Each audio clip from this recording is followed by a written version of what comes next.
కష్టపడ్డ పాలమ్మిన పూలమ్మిన బోర్వెల్స్ నడిపిన chit fund పెట్టిన ఎంపీ అయినా ఎమ్మెల్యే అయినా మంత్రి అయినా ఎవరిక్కడ మల్లారెడ్డి. దేశంలోనే తోపు కాలేజీలు ఎవరికున్నాయి? మల్లారెడ్డికి. తెలంగాణలో ఫేమస్ లీడర్ ఎవరు?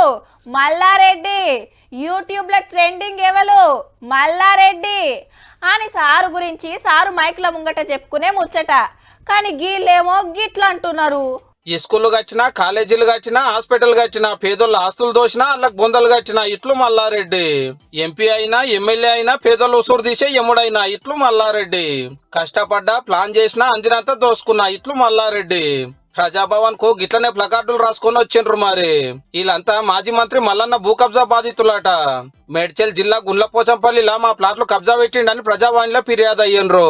360 ప్లాట్లలో ఏం చేసిండే 260 ప్లాట్లు వాళ్ళ ఒక అడ్వకేట్ ను పెట్టుకొని వాళ్ళు డూప్లికేట్ పేపర్ సృష్టించి వాళ్ళు తీసేసుకున్నారు. వాళ్ళు మల్లారెడ్డికి బామర్ది అయిన పర్సన్ ఒక కొత్త దొంగ డాక్యుమెంట్ సృష్టించి 16 ఎకరాలు మల్లారెడ్డి ఎడ్యుకేషనల్ సొసైటీకి దానం చేసినాడు. అంటే ఇంటోళ్ళని ముంగట పెట్టి సార్ వెనకాల ఉన్నట్టున్నాడు.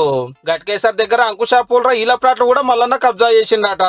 లోకల్ ఎమ్మెల్యే మల్లారెడ్డి గారు వాళ్ళతో ఎంఆర్ఓ మీరు ఎందుకు కొట్టారు అడిగితే మేము గవర్నమెంట్ ల్యాండ్ అని బోర్డు పెట్టారు. పిల్లల కోసం కొన్నాం మేము ఎప్పుడో 23 ఏళ్ల కింద.